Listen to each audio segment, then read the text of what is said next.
Hello everyone, ఈరోజు మీ అందరికీ Andhra style అట్టికాయ మజ్జిగ పులుసు ఎలా చేయాలో చూపిస్తానండి. ఇది రైస్తో తింటే చాలా బాగుంటుంది అండ్ కంఫర్ట్ మీల్ అని చెప్పుకోవచ్చు. దీంట్లో ఉన్న కూలింగ్ ప్రాపర్టీస్ వల్ల ఈజీగా డైజెషన్ అనేది అవుతుంది. సో ఇంకెందుకు లేట్, ఇది ఎలా చేయాలో చూసేద్దాం రండి. ఇప్పుడు దీనికి కావాల్సిన ఇంగ్రీడియంట్స్ చూసేద్దాం. ఫస్ట్ అల్లం తీసుకోండి, నెక్స్ట్ పచ్చిమిరపకాయలు మీకు టేస్ట్కి తగ్గట్టుగా అన్ని తీసుకోండి, ఒక టమాటా అండ్ 2 ఉల్లిపాయలు, ఒక 3 నుంచి 4 బెండకాయలు, సైజు కూడా మీకు నచ్చిన సైజులో కట్ చేసుకోండి, ఒక 4 నుంచి 5 వంకాయలు ఈ విధంగా ఘాట్లు పెట్టుకోండి. నెక్స్ట్ అరటికాయ ఒక 2 నుంచి 3 అరటికాయలు అనేది తీసుకొని చక్రాల కింద పెద్ద సైజు కింద కట్ చేసుకోండి, అప్పుడే బాగుంటుంది. ఇంకా మీకు ఏదైనా వెజిటేబుల్స్ ఇంట్రెస్ట్ ఉంటే అవి కూడా యాడ్ చేసుకోవచ్చు, లైక్ సొరకాయ, నెక్స్ట్ బీరకాయ, ఇలాంటివి మీకు నచ్చితే మీరు యాడ్ చేసుకోవచ్చండి.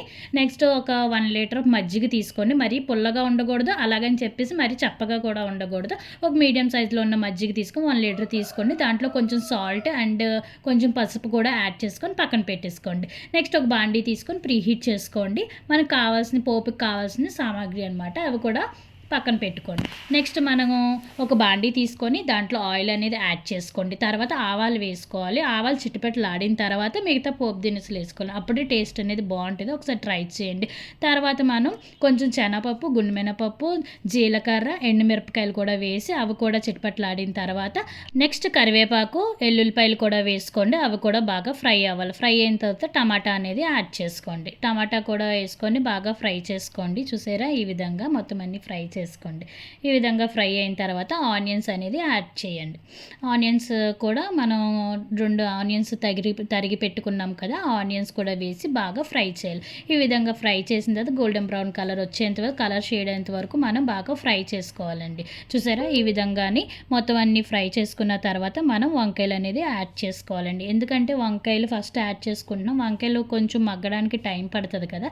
మిగతా ఇంగ్రీడియంట్స్ అది అరటికాయ బెండకాయతో పోల్చుకుంటే వంకాయలు కొంచెం టైం పడుతుందండి. సో అందుకే ఫస్ట్ వంకాయలు వేసుకొని అవి నీట్గా మగ్గేంత వరకు, కొంచెం అంటే మరీ ఎక్కువ కాదు, ఒక 50% మగ్గేంత వరకు కూడా మనం కలుపుకోవాలి. తర్వాత ఉప్పు కూడా యాడ్ చేసుకోండి. ఈ విధంగా అయిన తర్వాత బెండకాయలు అనేది యాడ్ చేసుకోండి. బెండకాయలు కూడా కొంచెం మెత్తబడిపోయిన తర్వాత మన పచ్చిమిరపకాయలు, అల్లం కూడా వేసుకొని మనం బాగా ఒకసారి అదే ఫ్రై చేసుకోవాలన్నమాట. నీట్గా ఫ్రై అయిన తర్వాత కొంచెం దీంట్లోకి ధనియాల జీలకర్ర పౌడర్ అండ్ కొంచెం కారం కూడా వేసుకొని కొంచెం కలుపుకోవాలండి. పసుపు కూడా కొంచెం ఆప్షనల్, పసుపు కూడా వేసుకోండి, ఎందుకంటే మన మజ్జిగలో పసుపు అనేది వేసాం కదా. ఇందులో కూడా ఒక చిన్నది చిటికెడ వేసుకోండి, బాగుంటుంది. సో ఇవన్నీ బాగా మగ్గిపోయిన తర్వాత చూసారా, ఈ విధంగా వంకాయలన్నీ చూసారా ఏ విధంగా మగ్గిపోయిందో. ఇలాగ మగ్గిన తర్వాత మనం అరటికాయలు అనేది యాడ్ చేసుకోవాలన్నమాట. లాస్ట్లో అరటికాయలు యాడ్ చేసుకోవాలి, ఎందుకంటే అరటికాయలు త్వరగా మగ్గిపోతాయి కదా. సో అందుకని అరటికాయలు అనేది లాస్ట్లో యాడ్ చేసుకుంటాం. కొంచెం వాటర్ కూడా యాడ్ చేసుకోండి, ఎందుకంటే ఆ స్ట్రీమ్కి మొత్తం అన్నీ నీట్గా కుక్ అయిపోతాయి అన్నమాట. ఇలా 5 మినిట్స్ పాటు మూత పెట్టేసుకోండి.